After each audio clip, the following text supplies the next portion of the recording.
Hey everybody, it's been a while since I did a video. I think today I'll just do a quick tour of the garden, give you kind of an update. Just got done mowing in between the rows. So you can see there's not much on the ground there other than a green carpet, which just looks like grass, but it's mostly clover, ryegrass, resprouting, brassicas. There's some ryegrass in there, which isn't ideal, but in my opinion at least, but what can you do? So plenty of clover, which is fixing nitrogen, plenty of diversity in here, some peas and everything. So let me just take you a quick walk through. Obviously tomatoes are coming on strong. Always lose a couple little tomatoes. Peppers, more tomatoes, peppers here. I planted, you can see I pushed them out of the way so I don't run them over. You got pumpkins growing up, more tomatoes, more peppers.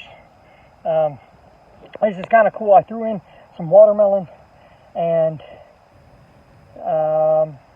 zucchini, I think, and something else. And you can see they're popping up right through kind of a green thatch that they're popping up through. Some more. These are all sunflowers. So planted, just a quick reason as to why. I planted sunflowers kind of in the middle of the garden. Such a robust root system, and I wanted to take advantage of both sides of the garden by having these interconnect both sides with a robust root system. Also, I think it's just kind of cool to divide the garden. So we're going to keep moving here through here. More peppers over here. All row of tomatoes down here on the side. You can see I kind of down here. More peppers, more sunflowers, more tomatoes, some really good tomatoes. Look here, that one's just about ready for picking. I'm going to take that in.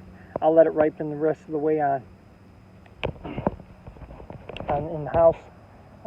Probably eat it tomorrow. You can see I took this string here. I got all these tomato plants just growing right up along these strings. So those are all my wife's grandfather's tomatoes from Italy. So they're like 50 years old, and he's just continued to grow them from seed year after year after year after year, and he's gracious enough to give me some seeds. So just a few more things to see. Some more tomato plants. Again, lost one there. Beans coming up right along the fence. More tomato plants. More sunflower. More tomatoes. Cilantro. Some eggplant. And then my zucchini back over here. So again, I'll walk you through one quick row here and then stop and talk just to get an idea as kind of how the garden's coming. So it's a good place. So that's it, guys, for now.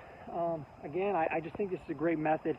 I mean, other than mowing, it's this year we've had so much rain here in Ohio, and we haven't had the hot temperatures other than a couple days, at least in northeastern Ohio. So that's been frustrating. And slowed the growth. I also got a little late start. The May we had here was unfortunately cool. So we're a little behind, I would say, but overall, I mean, the garden's putting on now. So this is a no-till method. I did end up putting, you might have noticed, some mulch on the base of the plant. So I did a compost mulch for my flower beds up by the house, and I had quite a bit left over. So I decided, well, I'll put some around all the bases of the plants. Definitely saw it seemed to have an increase in growth, but of course as I did that we got hot temperatures and rain, so it's hard to say if that's exactly the reason or not. But overall, I'm really happy with the garden. I always hate to see a plant or two die, but for as many as I planted, to lose a couple, it's kind of to be expected. So thanks for tuning in, guys. Build Better Soil Instagram, Build Better Soil on Facebook group, and obviously this YouTube as well. So get outside, enjoy the outdoors, guys, and build better soil.